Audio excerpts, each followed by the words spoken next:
How are you? Congratulations on the appointment. Thank you. Thank you. What was your reaction when you found out?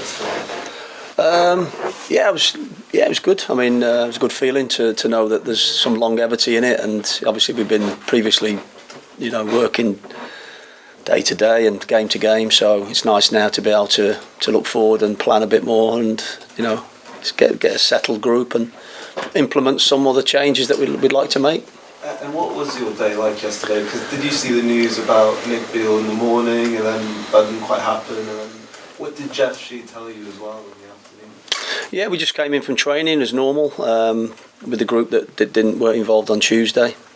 They trained, and I came in and had a good chat with Jeff just about how it might look and how the future looks.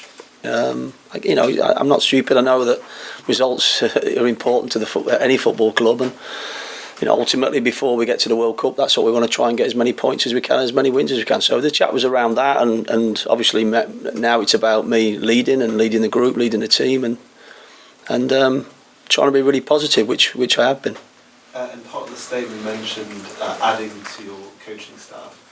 Rob Edwards has been someone linked with that. Is he someone you'd be interested in bringing into the back? It's difficult, obviously. I know Rob. I've worked with Rob previously in the 21s, so. But yeah, I could speculate on that, but we have spoken about an extra help because the majority of squads now are big, and you need a lot of coaches to deal with that. So there is scope to bring another one in. So I'm sure as soon as that happens, you'll be the first to know.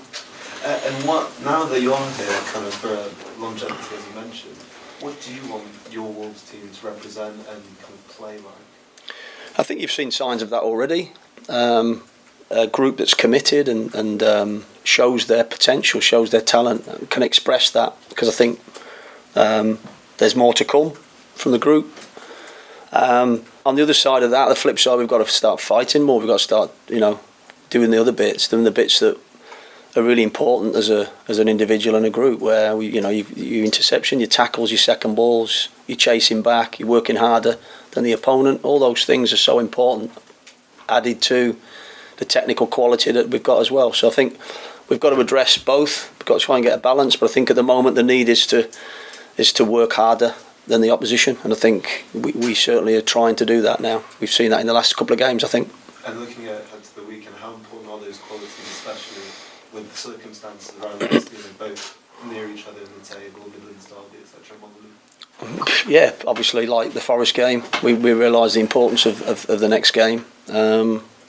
Context of where both clubs are again, and beyond that, obviously the other games we've got ahead, but the focus really is on Leicester. I went to watch last night and came away. They were worth their win. I thought they were very good. So we know the task ahead, but we're positive as well, and we think we can get some points. And team-wise, how did the team look? Do you have any fresh injury concerns? I know Ainuri was ill.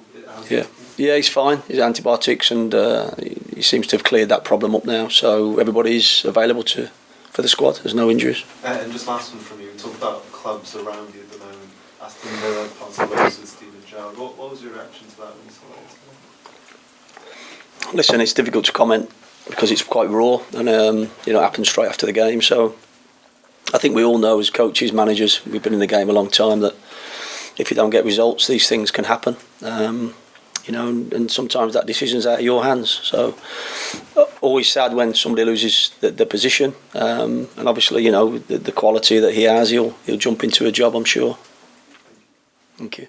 Hi, Steve. Oh, yeah, all right. Yeah, good year, man. Adama Traore, we touched on it briefly the other day, but he really seems to have benefited from your coaching. What have you seen in him that perhaps previous coaches didn't?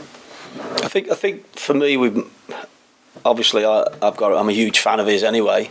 What he brings to the group, what he brings to the team, the problems he gives to the opposition. I think he feels that love, he feels that affection that we've given him, and he's a focal point for how we're playing at the moment. So he knows he's important to the team. He knows his role in the team, and he's excelling because of that. Obviously, he's just coming back off an injury. He's 3 games since he was injured, so we'd like to have used him more than we have done, but we've had to restrict his minutes to try and get him to a stage where he can play 90, and hopefully now at the weekend he'll be in a better position. So we were cautious with him because we felt if we pushed him beyond the time, he went beyond the time anyway. If we'd have pushed him any longer, he would have broke down. Then we don't have Adama for 3 or 4 months. So we're aware of that, and that's something that you have to look at as a coach. You have to make sure that those players are here for the longevity and not just the short term, because he's important to the team. He's important to the group at the moment.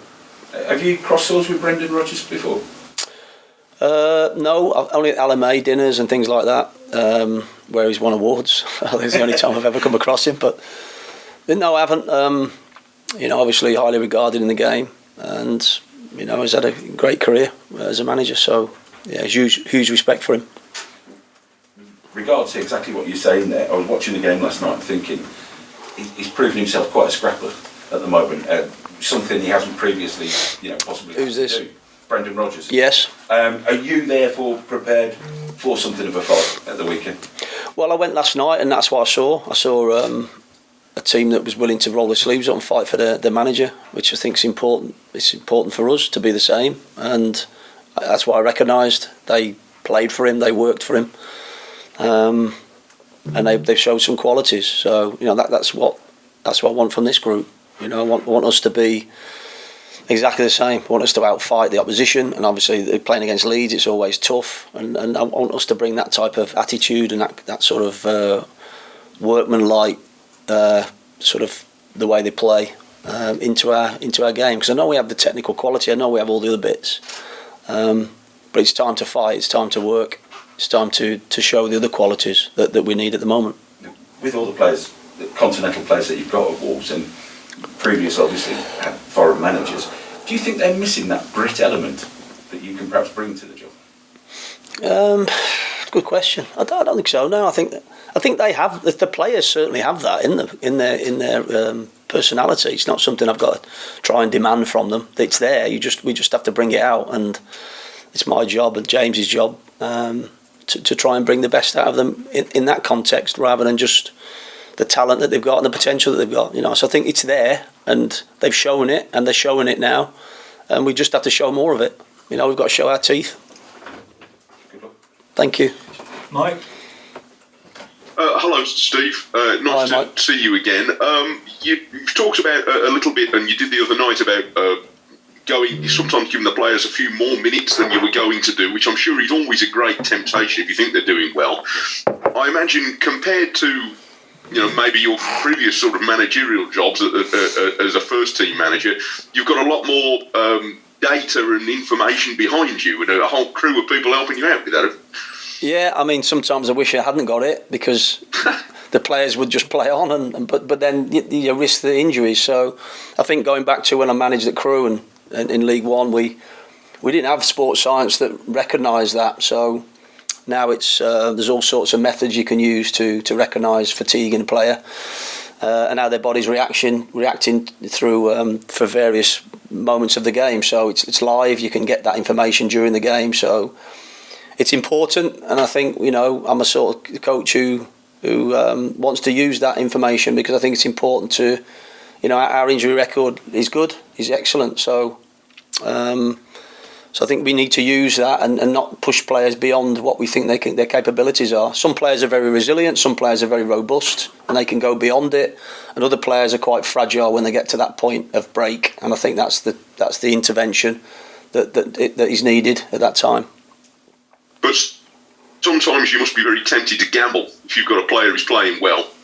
Yeah, I was very tempted Tuesday to do that. But you've got to fight those things. You've got to fight that corner, because ultimately it can affect the result and the performance at the time and the changes that you have to make. So I understand that, but that's for me to take. And I'm thinking of the long term rather than the short term. You've got a number of home games coming now before the World Cup. That should be an advantage to you. Does the team ever get nervous when things are not going well at home? Because we know home advantage is usually a good thing, but teams, when they're struggling, that can be a bit awkward. I think you can see that sometimes. Yeah, you can see the nervousness in our play and the mistakes sometimes coming. But But I didn't see that at home. I can only talk about the one game at home that I've taken, and off the back of that, I didn't see nervousness in that game. I thought we dominated the game against the team around us. We've got to do that against the better teams, and I think that's, we've got to believe that we can do that against the better teams, because we've got some tough games to come. Indeed, that's great. Good luck for Sunday, Steve. Thanks very much. Thank you. That's it for the broadcast. If you don't mind turning the camera off, please, and then we'll move on to the section for 10:30 tonight.